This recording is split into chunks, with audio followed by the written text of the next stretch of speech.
পরদিন সকালে অনেকখানি জানা গেল ঘটনাটা। বিষাক্ত ধোঁয়ায় সন্তু আর জুজো জ্ঞান হারালেও কাকাবাবু ঠিক ছিলেন। তিনি ওদের চোখে মুখে জলের ছিটে দেওয়ার একটু পরে জ্ঞান ফিরেছিল। তারপর রাত্রে আর কিচ্ছু ঘটেনি। রাস্তায় গুলিটুলি চললেও কারো কোনো চিহ্ন পাওয়া যায়নি। জোজোকে আর রাত্রে বাড়ি ফিরতে দেওয়া হয়নি, সে ফোনে জানিয়ে দিয়েছিল। সকালবেলাতেই নরেন্দ্র ভার্মা এসে হাজির। যত বড় ঘটনাই ঘটুক, তবু তা হালকা ইয়ার্কি সুরে কথা বলা স্বভাব। তার পোশাকও সবসময় নিখুঁত, ভাঁজটাজ লাগে না। মেরুন রঙের স্যুট তার বেশি পছন্দ। তিনি এসে কাকাবাবুকে বললেন, রাজা, তোমাকে নিয়ে পারা যায় না। তোমার জন্য কি কলকাতার লোক শান্তিতে থাকতে পারবে না? কাকাবাবু বললেন, আমি আবার কলকাতার লোকের কাছে কি দোষ করলাম? নরেন্দ্র ভার্মা বললেন, তোমার বাড়ির সামনে গোলাগুলি চলে, তাতে পাড়ার লোকের ঘুম নষ্ট হয় না? একগাদা শত্রু তৈরি করে রেখেছ, কে যে কখন তোমাকে মারতে আসবে তার কি কোনো ঠিক আছে? কাকাবাবু জিজ্ঞেস করলেন, কাল কারা এসে হামলা করলো? কি করে জানবো? আমি কি তখন উপস্থিত ছিলাম? নাগাল্যান্ড থেকে ফিরেছি অনেক রাতে, তখনই খবর পেলাম। কি করে তুমি অত রাতে খবর পেলে? কে খবর দিল? পুলিশ খবর দিয়েছে। তোমার অসুখ দেখেই আমার আশঙ্কা হয়েছিল এবার তোমার ওপর একটা অ্যাটেম্প্ট হতে পারে। সুস্থ অবস্থায় তোমার শত্রুরা তোমাকে কবজা করতে পারে না। তুমি দুর্বল হয়ে বিছানায় শুয়ে থাকলে তোমাকে মারবার চেষ্টা করবে। সেই জন্যই তোমার বাড়ির ওপর 24 ঘন্টা নজর রাখার জন্য আমি পুলিশ পোস্টিংয়ের ব্যবস্থা করে গিয়েছিলাম। কাল রাতে 2টোর সময় এসে এই রাস্তাটা আমি একবার দেখেও গেছি। সন্তু জোজোর দিকে তাকালো। জোজো যাকে স্পাই ভেবেছিল সে আসলে পুলিশের লোক। নরেন্দ্র ভার্মা আবার বললেন, তোমার ঘরের মধ্যে 2টো গ্যাস বোমা ছুঁড়ে চলে গেল। একটা বোমা তাও ঘরের মধ্যে পড়েনি, শিকে লেগে বাইরে পড়েছে। যদি 2টোই ঘরের মধ্যে এসে পড়তো আর 5-7 মিনিট গ্যাস বেরোতো, তাহলে তোমরা 3 জনেই বাঁচতে না। কাকাবাবু বললেন, আমার ওপর কার যে এত রাগ তা তো বুঝতে পারছি না। আমি তো কয়েক মাস ধরেই চুপচাপ বসে আছি। নরেন্দ্র ভার্মা বললেন, পুরনো শত্রুরা প্রতিশোধের জন্য পাগল হতে পারে না। তোমার দোষ কি জানো রাজা? তুমি সাংঘাতিক লোকগুলোকে হাতের মুঠোয় পেয়েও ছেড়ে দাও, ক্ষমা করে দাও, কিছুতেই তোমার শিক্ষা হয় না। কাকাবাবু হাসতে হাসতে বললেন, তবু দেখলে তো আমাকে মারা সহজ নয়। নরেন্দ্র ভার্মাও হাসতে হাসতে বললেন, একবার না একবার ঠিক ঘায়েল হয়ে যাবে, এই আমি বলে দিচ্ছি। সন্তু বলল, নরেন্দ্র কাকা, কাল রাস্তায় কেউ কি রিভলভারের গুলি ছুঁড়েছিল? আমি শব্দ শুনেছি। নরেন্দ্র ভার্মা বললেন, আমাদের পুলিশের লোকটি ছুঁড়েছিল, একজনের গায়েও লেগেছে, কিন্তু কালো গাড়িটাকে আটকাতে পারেনি। আহত লোকটাকে নিয়ে পালিয়ে গেছে। গাড়ির নাম্বারটা নোট করেছিল সেই পুলিশ, কিন্তু বুঝতেই পারছো সেটা ফলস। চেক করে দেখা গেছে ওই নাম্বারের কোনো গাড়ি নেই। কাকাবাবু বললেন, গ্যাস বোমা আইডিয়াটা নতুন। ছাত্র বয়সে আমরা দেখেছি পুলিশের টিয়ার গ্যাস বোমা ছাড়ত, দারুণ চোখ জ্বালা করতো তাতে। আমি প্রথমে সেরকমই ভেবেছিলাম। নরেন্দ্র ভার্মা বললেন, রাজা, আগেকার দিনে লোকে অসুখে পড়ার পর চেঞ্জে যেত, মনে আছে? হাওয়া বদলালে উপকার হয়। কলকাতার হাওয়া ছেড়ে তুমি কিছুদিন অন্য জায়গার হাওয়া খেয়ে এসো বরং। এ বাড়িতে আবার হামলা হলে তোমার দাদা বৌদিও বিপদে পড়তে পারেন। কাকাবাবু বললেন, কে আমাকে মারার চেষ্টা করছে সেটা বুঝতে পারলে তাকে ধরে ফেলা শক্ত হতো না। যাই হোক, এখন কিছুদিন এ বাড়ি থেকে দূরে থাকাই ভালো। জানো তো নরেন্দ্র, আমি আমার দাদাকে অনেকবার বলেছি আমার জন্য যাতে তোমাদের বিপদে না পড়তে হয় সেই জন্য আমার অন্য বাড়িতে থাকা উচিত। সল্টলেকে একটা বাড়ি ঠিকও করেছিলাম, দাদা কিছুতেই যেতে দিলেন না। বৌদিরও খুব আপত্তি। সন্তু বলল, আমারও। নরেন্দ্র ভার্মা সন্তুকে বললেন, সন্তু মাস্টার, এখন তো কলেজে সামার ভ্যাকেশন, তোমার কাকাকে নিয়ে কোথাও ঘুরে এসো। জোজো, তুমিও যাবে নাকি? জোজো বলল, বাবার সঙ্গে আমার হাওয়ায় যাওয়ার কথা আছে, সেখানে থেকে তাহিতি দ্বীপে সামনের সোমবারই স্টার্ট করার কথা। যেতে পারো সমুদ্রের ধারে, আর যদি পাহাড়ে যেতে চাও কালিম্পংয়ে ব্যবস্থা করে দিতে পারি, কিংবা দিল্লি কিংবা বম্বে। তো যাওয়ার ইচ্ছে হয়, আমার মতে দিল্লিতে যাওয়াটাই ভালো, আমি কাছাকাছি থাকবো। কাকাবাবু একটুক্ষণ চুপ করে রইলেন, তারপর বললেন, সাতনা, মধ্যপ্রদেশে সাতনা নামে একটা জায়গা আছে, জানো? নরেন্দ্র ভার্মা বললেন, জানবো না কেন, খাজুরাহ যাওয়ার রাস্তায় পড়ে। তুমি সেখানে যেতে চাও? মধ্যপ্রদেশে তো এখন খুব গরম। কাকাবাবু বললেন, গরমে আমার কিছু আসে যায় না। কলকাতা কি কম গরম নাকি? দিল্লি আরও গরম। নরেন্দ্র, তোমার কামাল উদ্দিন হোসেনকে মনে আছে? আমরা যাকে কামাল আতাতুর্কও বলে ডাকতাম। নরেন্দ্র ভার্মা বললেন, হ্যাঁ মনে আছে, তোমার সঙ্গে আফগানিস্তানে গিয়েছিল। ওর আর একটা নাম ছিল Katminsky. All quiet on the western ফ্রন্টে কাটমিনস্কি ছিল। যে কোনো সময়ে যে কোনো জিনিস চাইলে সে জোগাড় করে আনত। আমাদের কালামুদ্দিনেরও সেই গুণ ছিল। সে বুঝি এখন সাতনায় থাকে? কাকাবাবু বললেন, সেই রকমই তো জানি। ওখানে কামাল ব্যবসা করে। অনেক দিন যোগাযোগ নেই, ওকে খুব দেখতে ইচ্ছে করছে। নরেন্দ্র ভার্মা বললেন, সাতনায় একটা ভালো হোটেল আছে, ডাকবাংলো বা গেস্ট হাউসেরও ব্যবস্থা করা যেতে পারে। কাকাবাবু বললেন, হোটেলের চেয়ে আলাদা গেস্ট হাউসই ভালো। সন্তু, তোকে খাজুরাহর মন্দিরও দেখিয়ে আনবো। জোজো বলে উঠল, তাহলে আমি আর হাওয়াই তাহিতি দ্বীপে যাব না, আমিও সাতনায় যেতে চাই। সন্তু বলল, সে কি রে, শুনেছি হাওয়াই অতি চমৎকার জায়গা। জোজো ঠোঁট উল্টে বলল, ওসব জায়গায় আমি যে কোনো সময় যেতে পারি। এবার তোদের সঙ্গে বরং খাজুরাহ মন্দির দেখে আসি। নরেন্দ্র ভার্মা বললেন, তাহলে ওই ঠিক হলো। কালই ভোরবেলায় যাত্রা শুরু। আজ রাতটা সাবধানে থাকবি। আজ অবশ্য এক গাড়ি ভর্তি পুলিশ পাহারা দেবে এই বাড়ি। কাকাবাবু বললেন, তুমি যে নাগাল্যান্ডে গিয়েছিলে সেখানে কি হলো? নরেন্দ্র ভার্মা উঠে দাঁড়িয়ে বললেন, ওখানে সীমান্তের ওপর থেকে নানা রকম অস্ত্রশস্ত্র চালান করছে একটা দল। সেই গ্যাংটাকে ধরার কথা ছিল, কিন্তু তোমাকে নিয়ে যাওয়া গেল না, তাই সুবিধে হলো না। কাকাবাবু বললেন, আমাকে নিয়ে গেলে কি সুবিধা হতো? আমি অস্ত্র টালান ব্যাপারে কিছুই জানি না। নরেন্দ্র ভার্মার ঠোকের কোণে একটু ঝিলিক দিয়ে গেল। তিনি বললেন, কি সুবিধে হতো জানো? এক ফোঁটা মধু ফেললে যেমন অনেক মাছি উড়ে আসে, সেই রকম তুমি যেখানেই যাও সেখানকার দুর্বৃত্তদের মধ্যে সাড়া পড়ে যায়। তোমাকে সরিয়ে দেওয়ার জন্য তারা ব্যস্ত হয়ে পড়ে। তোমাকে মারতে এলে আগে থেকে ফাঁদ পেতে তাদের সবটাকে জালে ফেলা যায়। তুমি গেলে না, তাই তারাও দূরে দূরে রইল। কাকাবাবু তেড়ে উঠে বললেন, ও, তার মানে আমাকে টোপ হিসেবে ব্যবহার করো তোমরা? আমার প্রাণের কোনো দাম নেই তোমাদের কাছে? নরেন্দ্র ভার্মা একটু সরে গিয়ে জোরে জোরে হাসতে হাসতে বললেন, দেশের উপকারের জন্য প্রাণ দেবে, এটা তো পুণ্য কাজ। কাকাবাবু বললেন, মোটেই আমার প্রাণ দেওয়ার ইচ্ছে নেই, তোমাদের কাজে আর কোথাও যাব না।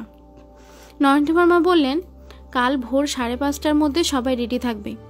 পরদিন হাওড়া স্টেশন থেকে ট্রেনে চাপার বদলে ওরা একটা গাড়িতে রওনা হলো খড়গপুরের দিকে। সাবধানের মান নেই, ট্রেন ধরা হবে খড়গপুর থেকে। গাড়ি যখন বিদ্যাসাগর সেতু পার হচ্ছে তখন জোজো বলল, কাকাবাবু, সেদিন আর আফগানিস্তানের গল্পটা শেষ হলো না, এখন বলুন। কাকাবাবু বললেন, সাতনায় গিয়ে বলবো। সেই জন্যই তো কামালের কথা মনে পড়ল। সে আমার সঙ্গে ছিল। সব কথা নিজের মুখে বলা যায় না, কিছুটা কামালের কাছ থেকে শুনবে। আমরা দুজনে একসময় সহকর্মী ছিলাম। কামালকে তোমাদের ভালো লাগবে। দুপুরের আগেই পৌঁছে যাওয়া গেল খড়গপুরে। সেখানে লাঞ্চ খাওয়া হলো পুলিশের এসপি সাহেবের বাংলোতে।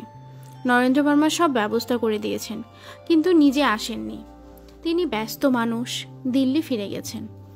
বিকেলবেলা ট্রেনে ওঠার সময় জোজো যথারীতি একজন স্পাইকে দেখে ফেলেছে।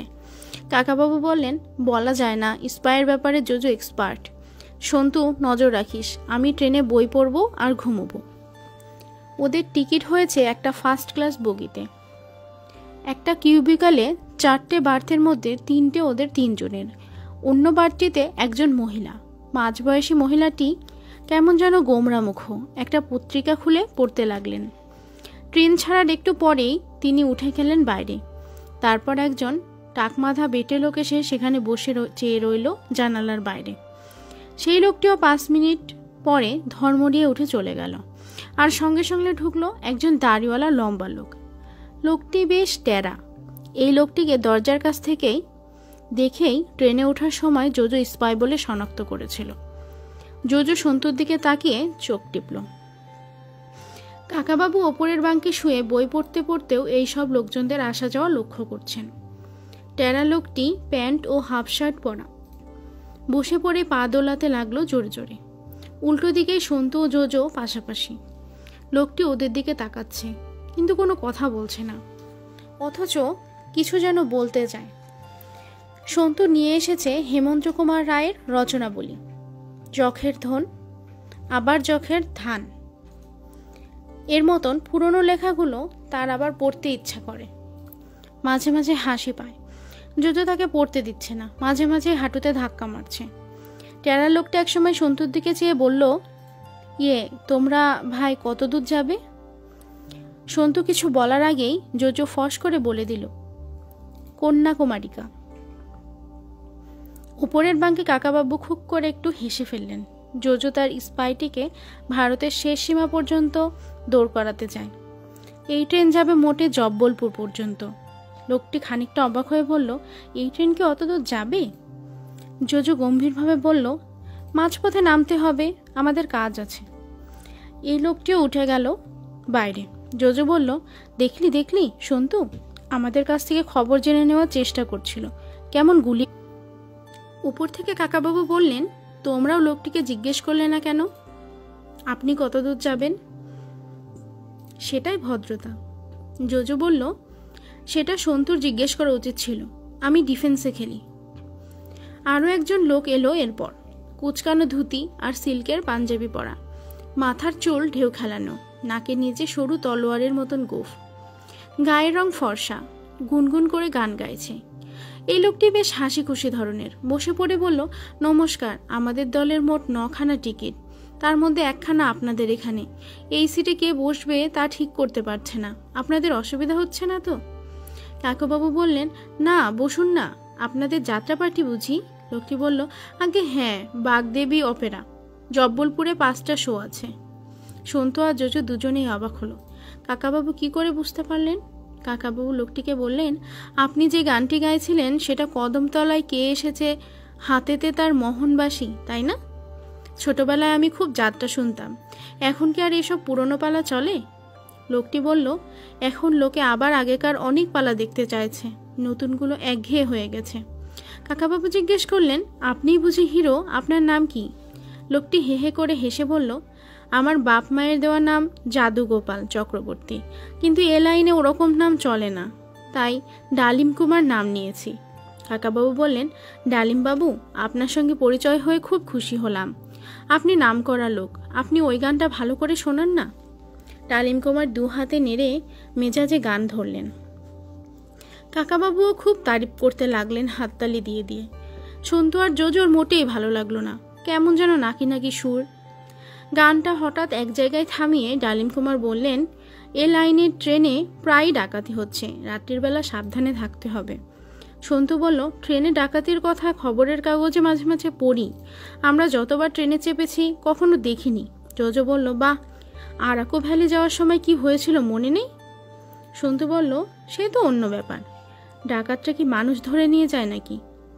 জোজো বলল, একবার বাবার সঙ্গে রাজস্থানে যাচ্ছিলাম, ট্রেনটার নাম প্যালেস অন হুইলস। গোটা 10 দুর্দান্ত ডাকাত ঘোড়া ছুটিয়ে ট্রেনটার সঙ্গে পাল্লা দিয়ে যেতে যেতে গুলি ছুটতে লাগলো। ডালিম কুমার চোখ বড় বড় করে গল্পটা শুনে বললেন, ঠিক সিনেমার মতন।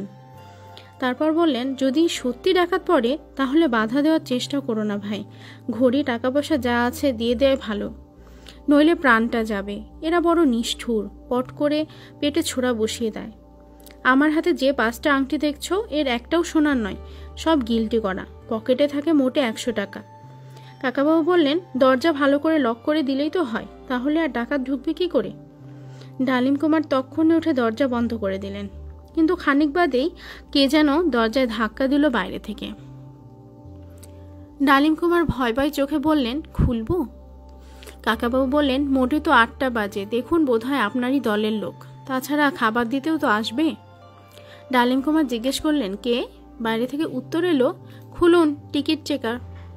এবার ডালিম কুমার উঠে গিয়ে দরজাটা খুলতেই তাকে ধাক্কা দিয়ে একজন ভেতরে ঢুকে এলো। 25-30 বছর বয়স হবে, খাকি প্যান্ট আর শার্ট পরা, মুখে একটা রুমাল বাঁধা, এক হাতে পাইপ গান, অন্য হাতে একটা চটের থলে। ঘের ঘেরে গলায় সে বলল, সব চুপ, ট্যাফও করলে জানি মেরে দেব। কার কাছে টাকা করে কি আছে ছাড়ো, ঘড়ি টাকা পয়সা সব এই থলেতে দাও। ডালিম কুমার সিটিয়ে গিয়ে বললেন, দিচ্ছি দিচ্ছি। বাঙ্কের উপর থেকে কাকাবাবু বললেন, আরে সত্যি সত্যি ডাকাত এসে গেল। ও মশাই, আপনার কথা মিলে গেল যে। ডাকাতি পাইপ গানটি কাকাবাবুর দিকে উঁচিয়ে বলল, এই বুড়ো, চুপ করে থাক, নো স্পিকিং। মানি ব্যাগ বার কর, চটপট চটপট। কাকাবাবু বললেন, আমার কাছে তো টাকা রাখি না, ওই ছেলেটির কাছে আছে। কি রে সন্তু, টাকা পয়সা সব দিয়ে দিবি নাকি? সন্তু বিরক্ত মুখ করে বলল, তাহলে তো আবার সুটকেস খুলতে হবে। ডাকাতটি জোজো আর ডালিম কুমারের দিকে ঘুরে তাকালো। ডাকাতরা বড়দের সঙ্গেও তুই তুই করে কথা বলে।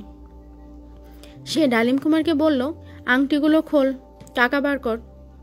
জোজো শুকনো মুখে বলল, আমার কাছে একটা ডট পেন ছাড়া কিছু নেই। ডালিম কুমার পকেট থেকে মানিব্যাগটা বার করে ছুঁড়ে দিলেন ডাকাতের থলির মধ্যে।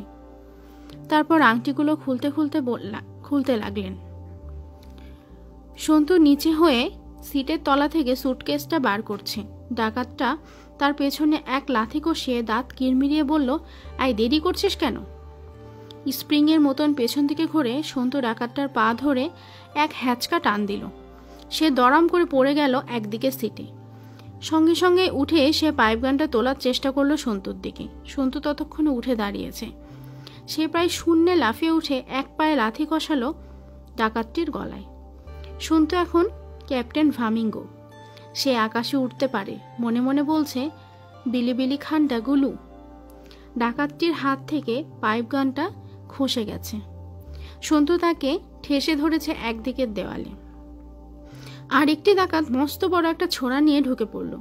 সে এমনভাবে তেড়ে গেল যেন ছোরাটা এক্ষুনি বসিয়ে দেবে সন্তুর পিঠে। কাকাবাবু ওপরের বাং থেকে একটা ক্রাশ দিয়ে জোরে মারলেন দ্বিতীয় ডাকাতটির ঘাড়ে। সে আর্ত শব্দ করে বসে পড়ল মেঝেতে।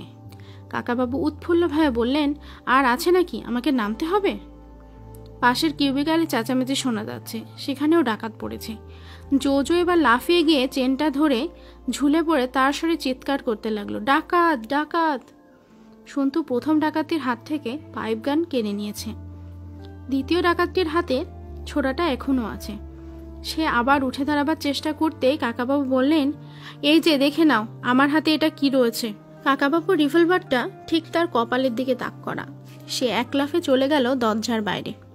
ট্রেনটা ছুটছে অন্ধকার মাঠের মধ্য দিয়ে। চেন টানার জন্য তার গতি কমে এলো। অন্য ডাকাতটা টপাটপ লাফিয়ে পড়ে পালালেও সন্তু যাকে ধরে আছে সে পালাতে পারল না। সন্তু জিজ্ঞেস করলো, কাকাবাবু এখন কি করব, একে ছেড়ে দেব?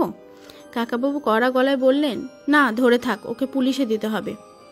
এই বেকার ছেলেগুলো মনে করে একটা পাইপ গান আর দুটো ছোড়াছুড়ি জোগাড় করলেই রেলের নিরীহ যাত্রীদের টাকা পয়সা লুট করা যায়। এদের ধরে আচ্ছা করে মার দেওয়া দরকার। তারপর কিছুদিন জেলের ঘাড়ি ঘোরালেও উচিত শিক্ষা হবে। তারপর মুচকি হেসে বললেন, ওহে, তোমাকে যদি আমি একটা চাকরি দিই তাহলে সৎপথে থাকবে? ছেলেটি হাউমাউ করে কেঁদে উঠে বলল, স্যার, আমাকে পুলিশের হাতে দেবেন না, আপনি নিজে শাস্তি দিন। আপনি যে কাজ দেবেন তাই করতে রাজি আছি। কাকাবাবু বললেন, অমনি অন্যরকম সুর বেরিয়েছে। আগে আমাকে বলছিলে বুড়ো, তুই, আর এখন বলছো স্যার, আপনি। ধরা পড়লেই দয়া ভিক্ষা। কিন্তু নিজেরা কাউকে দয়া করো না। ট্রেনটা থেমে গেছে। শোনা যাচ্ছে হুইসেলের শব্দ। কারা যেন ছুটে আসছে এদিকে। ডাকাতটি হাত জোর করে বলল, বাঁচান স্যার, মা কালীর দিব্যি করে বলছি, আর কখনো এই কাজ করব না। আপনি যদি চাকরি দেন আপনার পায়ে পড়ে থাকবো। কাকাবাবু বললেন, চটপট সিটের তলায় শুয়ে পড়ো, সাবধান পুলিশ যেন ট্রেন না পায়। সন্তু ওর পাইপ গানটা জানালা দিয়ে